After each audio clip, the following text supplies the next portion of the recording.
Ben Carson. On the human brain. This remarkable organ defines our humanity. It gives us the ability to not only feel and observe, but to reason.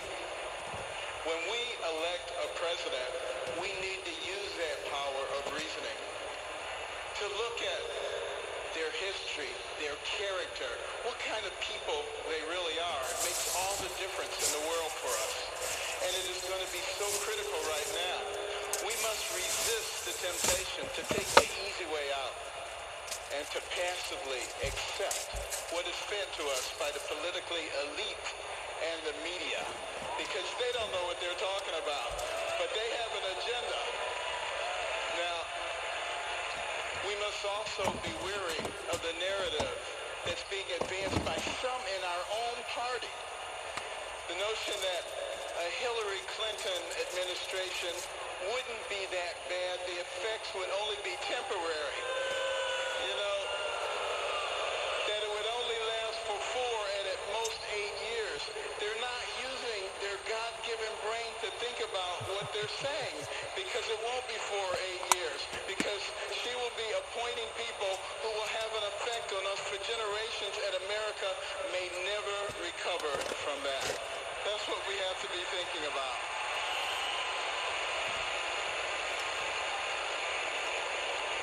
You know, interestingly enough, we have to start thinking about what would Hillary Clinton do if she was in fact the president. She would appoint Supreme Court justices, she would appoint federal judges, and that would have a deleterious effect on what happens for generations to come. Not only that, but she would continue with a system that denigrates the education of our young people, puts them in a place where they're never going to be able to get a job, where they're always going to be dependent, and where they can therefore be cultivated for their votes. This is not what America is all about, this kind of deception. And this is what we, the people, have the necessary obligation to fight.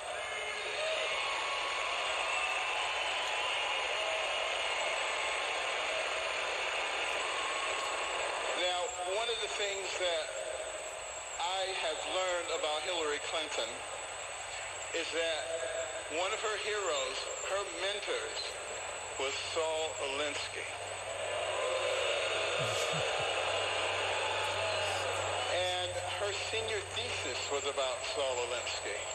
This was someone that she greatly admired and that affected all of her philosophy subsequently. Now, interestingly enough, let me tell you something about Saul Alinsky. He wrote a book called Rules for Radicals. On the dedication page, it acknowledges Lucifer, the original radical who gained his own kingdom. Now, think about that. This is a nation where our founding document, the Declaration of Independence, talks about certain inalienable rights that come from our Creator.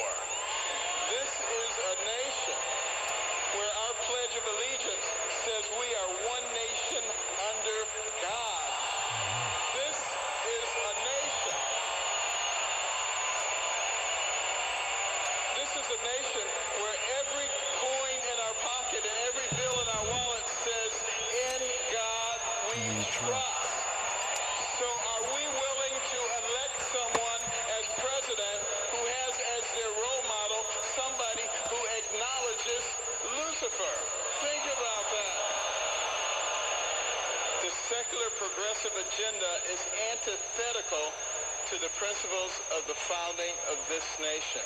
And if we continue to allow them to take God out of our lives, God will remove himself from us. We will not be blessed, and our nation will go down the tubes. And we will be responsible for that. We don't want that to happen. Now, Donald Trump, he understands this very well. He understands that the blessings of this nation come with the responsibility to ensure that they are available to all, not just the privileged few. This is exemplified by his willingness to take on the establishment against all odds. It is evident in his passion for the American worker. It is found in his desire to put his considerable skills to work on behalf of American interests, not his self-interest. I'm proud to support Donald Trump, an extraordinary businessman, the right leader for a time such as this.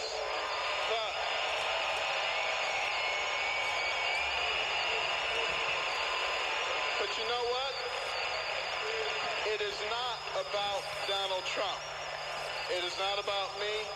It is about we, the people. And Thomas Jefferson said that we would reach this point because we, the people, would not be paying attention, and it would allow the government to grow, to expand, and to metastasize, and to try to rule us. But he said, before we turn into something else, we, the people, would recognize what was going on, what we were about to lose, and we would rise up, and we would take control of our nation. And I say now is the time for us to rise up and take America back.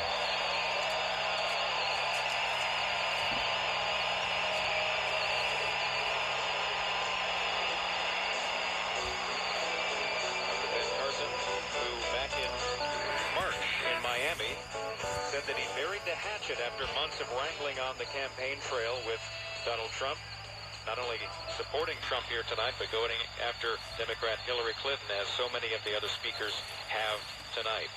And on this night, Trump has been officially nominated for President of the United States by the GOP. We're going to pause briefly, and then our